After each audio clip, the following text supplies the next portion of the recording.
Magandang umaga mga kabayan, Kuya Ron's TV po at narito sa SM North EDSA. Samahan niyo po ako at tingnan po natin itong build project from Tatay Digong and cooperation of Department of Transportation and also with Chief Operating Officer Ramon S. Ang ng San Miguel Corporation.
Malapit na po tayo at naaliluan po tayo talaga. Ang ganda kasi ng place dito po sa SM North EDSA.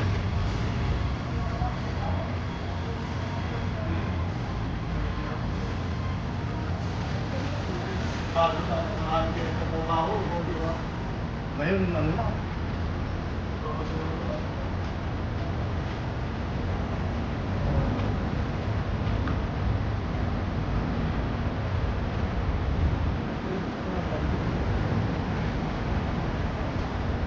Ito na pala yung project.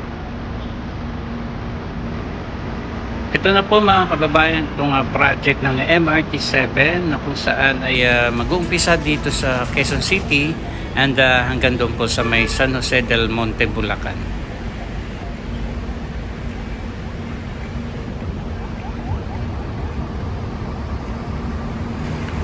And ito naman po ang Unified Grand Station na kung saan maglilink ang MRT3, LRT1 at ito nga pong MRT7.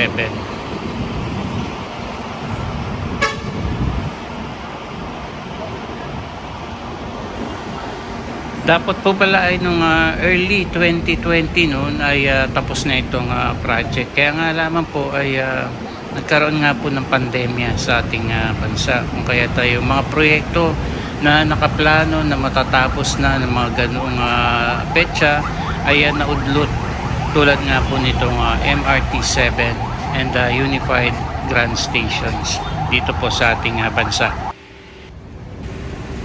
According nga po kay San Miguel Corporation President Ramon S. Ang ay nasa halfway done na daw po itong construction nitong MRT7 and hoping na ma-deliver na yung first batch of trains from South Korea, Hyundai Rotem.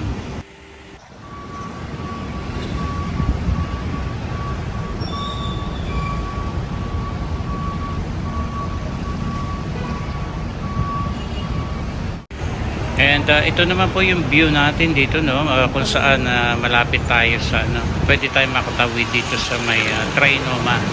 So ito na po yung progress dito sa project ng MRT7.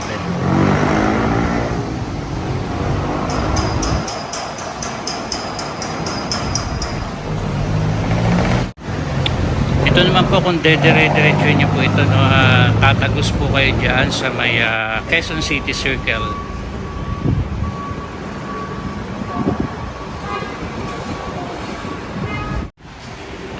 And mga kulang-kulang 2 taon pa, no, ang hintayin para matapos ng tuluyan itong project na ito.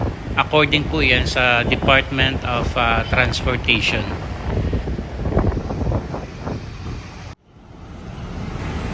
So, dito naman po tayo ngayon sa may footbridge na kung saan ay pwede na tayo makatawid sa kabila, no? And ito naman po yung view dito sa proyektong ito ngayon. So once again, mas mapapabilis po ang biyahe natin, tayong mga pasahero. Sa pamamagitan ng MRT7 ay mag-uugnay sa 14 na mga istasyon mula sa San Jose del Monte, Bulacan patungong MRT3 at LRT1.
Ginagawa yun.